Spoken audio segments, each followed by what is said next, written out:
take a look at the delicious almond flour rotis or flatbreads that I made.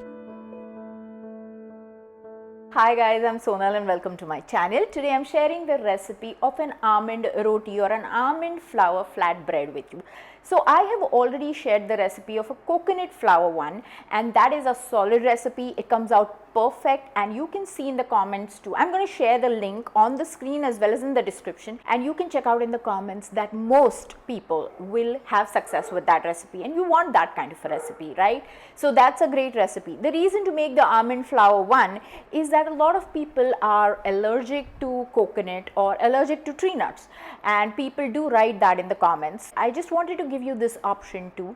The problem with this roti is that you need a little more skill, so it breaks much more easily, but it is delicious. So it has much more flavor, it's better tasting than a coconut flour roti.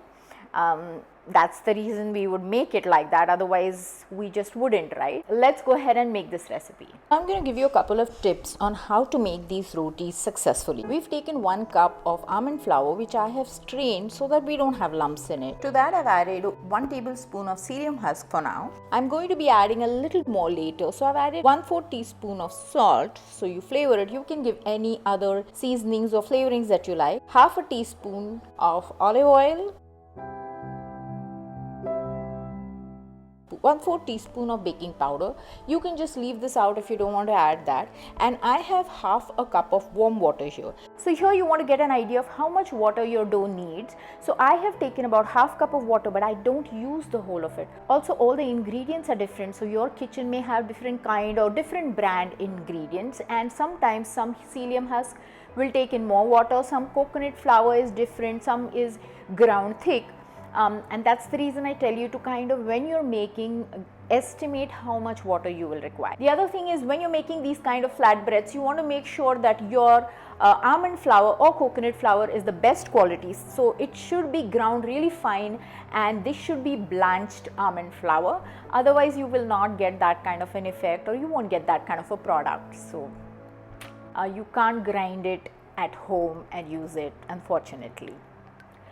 Now we're going to bring this together and then add a little bit of water from time to time. So I have added about 1/6 of a cup, so which is half of 1/3 cup. Okay, so if you were to take 1/3 cup and then just add half of it or a little more here and there, so you can see that I have a lot of leftover water from the half a cup water that I had. I let it rest for a bit. Now this was a little sticky for my liking, so you know how a real dough is, it won't stick to your fingers too much. So I added 1 tablespoon of psyllium husk more so that it can soak up all the water, and also dampened it a little bit so that psyllium husk has something to work with. And at this point I had a decent dough, and which is what you want to do. You want to work with your ingredients and get an idea. This is a little different from the coconut flour dough because almonds have a little oil of their own, the texture itself is different, and coconut flour is much more absorbent, so it absorbs the water and the stickiness of the psyllium husk and holds together much better.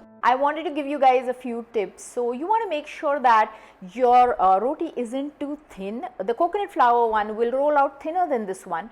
The problem with this is if you roll it thin, it starts breaking. So you want to slightly keep it thicker. If you want to roll out thin rotis or flatbreads, so we call it rotis, and that's the reason I keep saying rotis.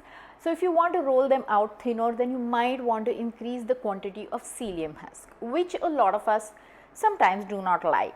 So you can do it one way or the other. So after our dough has rested a bit, you can see it's pretty firm.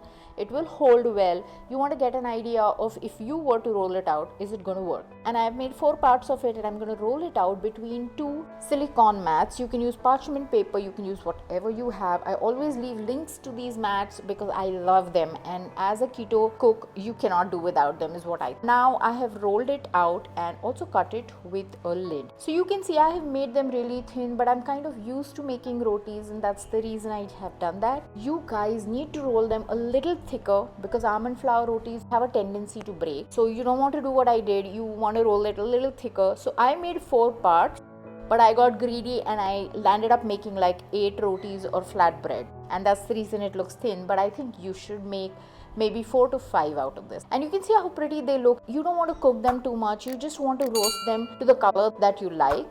And also, if you roast them a little longer, they tend to become cracker like, which is not a bad thing, but it's no more a flatbread.